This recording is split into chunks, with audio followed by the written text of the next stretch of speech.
Hello friends, स्वागत है आपका मेरे किचन में। आज मैं आपके साथ शेयर करूंगी जन्माष्टमी स्पेशल पंजरी की रेसिपी। जन्माष्टमी में कृष्ण भगवान के जन्म के समय इस पंजरी को प्रसाद के रूप में सर्व किया जाता है और ये पंजरी बनाना बहुत ही आसान है और ये बहुत ही टेस्टी लगती है।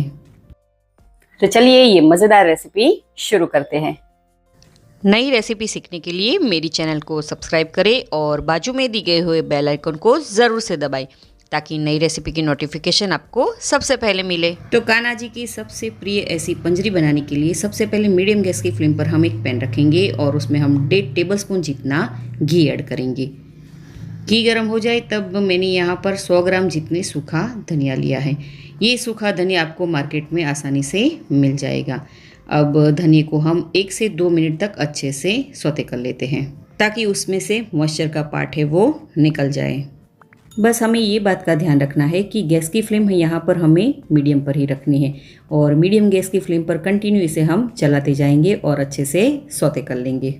इस तरह से धनिया सौते करने से उसका जो टेस्ट है वो बहुत ही अच्छा आता है पंजरी में। मैंने यहाँ पर कुछ ड्राई फ्रूट्स लिए हैं। 1 टेबलस्पून बादाम, 1 टेबलस्पून काजू, 1 टेबलस्पून अखरोट, 1 टेबलस्पून पिस्ता, 1 छोटी चम्मच मेलन सीड और 1/4 कप जितना नारियल का बुरादा लिया है। अच्छा, यहाँ पर आपके पास अगर सूखा नारियल हो तो आप इसे कद्दूकस करके भी ऐड कर सकते हो।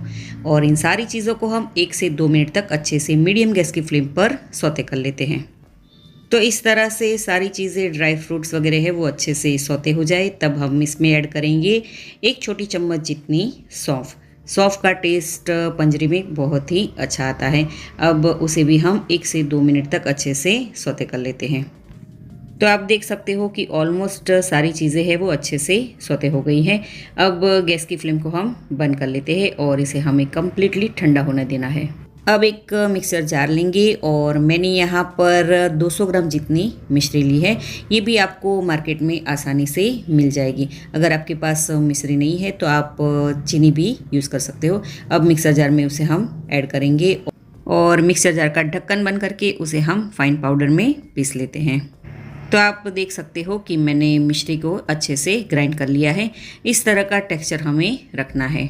अब ये सारी पिसी हुई मिश्री को हम एक बाउल में निकाल लेंगे और अब फिर से मिक्सर जार लेंगे और हमने जो सारी चीज़ें सौते करके रखी थी वो हम मिक्सर जार में ऐड करेंगे और मिक्सर जार को बंद करके उसे हम पल्स मोड पर यानी कि मिक्सर को चालू बंद करके ग्राइंड कर लेंगे। तो आप देख सकते हो कि सारी चीज़ें मैंने अच्छे से ग्राइंड कर ली हैं और ये सारी चीज़ें हमें 2 पार्ट में ग्राइंड करनी है।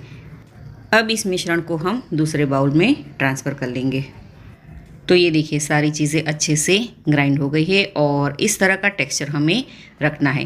पंजरी को ज़्यादा टेस्टी बनाने के लिए हम थोड़ी सी और चीज़ें भी ऐड करेंगे।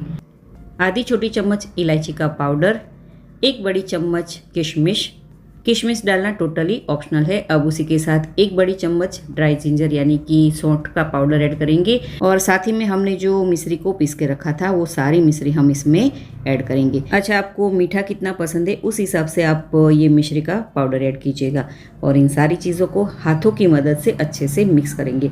यहाँ पर हमें चम्मच की मदद से मिक्स नहीं करना है, हाथों की मदद से इस तरह से हमें अच्छे से मिक्स कर लेना है।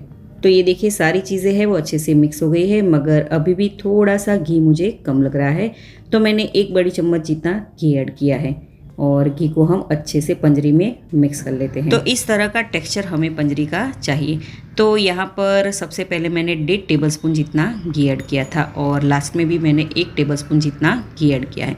तो टोटल मैंने यहाँ पर 2.5 टेबलस्पून जितना घी लिया है। तो आप देख सकते हो कि कान्हा जी की प्रिय ऐसी हमारी पंजरी बनकर रेडी हो गई। तो चलिए अब कान्हा जी को हम ये पंजरी का प्रसाद अर्पण करते हैं।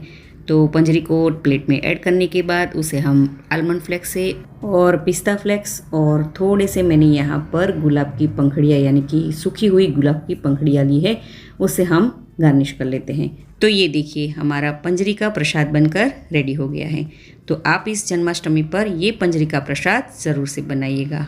आप इस रेसिपी को कौन सी सिटी से, कौन से स्टेट और कौन सी कंट्री में से देख रहे हो मुझे कमेंट करके ज़रूर से बताइएगा। तो आपको आज की ये आसान सी और सिंपल सी रेसिपी कैसी लगी मुझे कमेंट करके ज़रूर से बताइएगा। तो मैं मनीषा पटेल फिर मिलूंगी ऐसी ही आसान सी रेसिपी के साथ।